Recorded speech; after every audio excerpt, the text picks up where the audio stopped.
பார்க்க போகிறது வேர்க்கடலை சட்னி எப்படி வந்து பண்ணலான்னு. அதுக்கு நான் இந்த கிண்ணத்தில் வந்து வேர்க்கடலை எடுத்துருக்கேன்.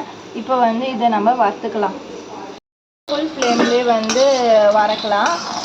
இது வந்து இப்போ வந்து தோலும் வந்து வேர்க்கடலையும் தனியாக வர அளவுக்கு, அதாவது கொஞ்சம் வந்து லைட்டாக வந்து பிளாக்காக வந்து மாறும். அதுக்கு நீங்கள் ரொம்ப ஃபுல் ஃப்ளேமில் வச்சிங்கன்னா வந்து 5 மினிட்ஸ் போதும் இது வறுக்கிறதுக்கு.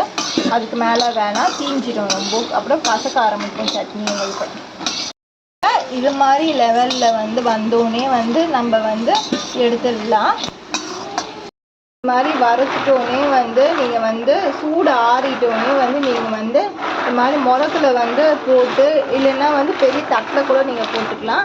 இப்போ தோல் நீங்கள் வறுத்துட்டோடனே வந்து வறுத்துட்டா இல்லையா நீங்கள் எப்படி வந்து கண்டுபிடிப்பீங்கன்னா வந்து இந்த மாதிரி தோலெல்லாம் வந்து தனியாக வந்து வந்துடும்.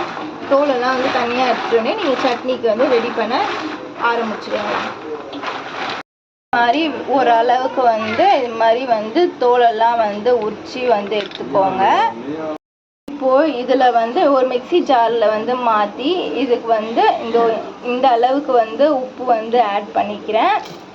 நீங்கள் தூள் உப்பு வேணால் வந்து ஆட் பண்ணிக்கலாம். நான் வந்து கல் உப்பு ஆட் பண்ணிக்கிறேன். இதுக்கு வந்து நான் வந்து 4 காஞ்ச மிளகா வந்து ஆட் பண்ணிக்கிறேன். இவ்வளோ புளி இந்த அளவு வந்து எடுத்துக்கோங்க அரைக்கிறதுக்கு. இதில் போட்டுடலாம்.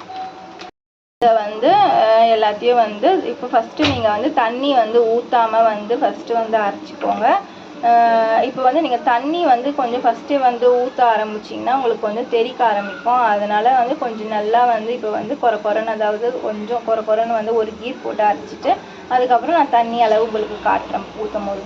இப்போ மூடி அரைச்சிக்கலாம்.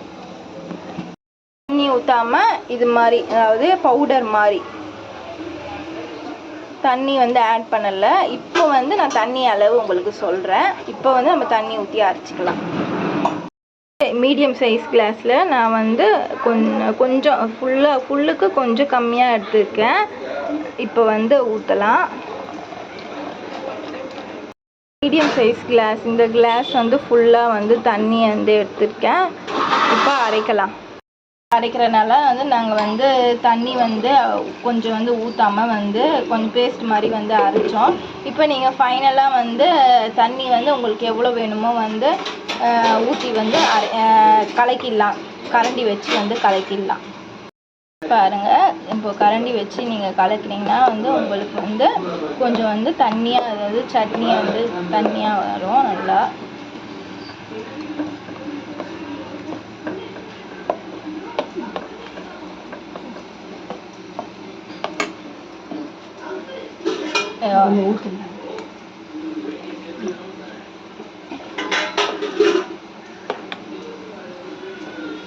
இது மாதிரி ஸ்டேஜில் இப்போ வந்து நம்ம தாளித்து கொட்டலாம். தாளிக்கிறதுக்கு வந்து இது மாதிரி பேன் வந்து காஞ்சோடனே வந்து நீங்கள் 2 டேபிள் ஸ்பூன் எண்ணெய் ஊற்றணும். எண்ணெய் வந்து காஞ்சோடனே வந்து நம்ம வந்து கடுகு வந்து ஆட் பண்ணலாம். ஸ்பூன் வந்து கடுகு வந்து ஆட் பண்ணிக்கலாம். கடுகு வந்து பொரிய கருவேப்பிலையே ஆட் பண்ணிக்கலாம். நம்ம ஆட் பண்ணிக்கலாம். அவ்வளோதாங்க, வேர்க்கடலை சட்னி ரெடி. நம்ம சேனலில் பிடிச்சிருந்தா லைக் பண்ணுங்கள், சப்ஸ்கிரைப் பண்ணுங்கள், ஷேர் பண்ணுங்கள்.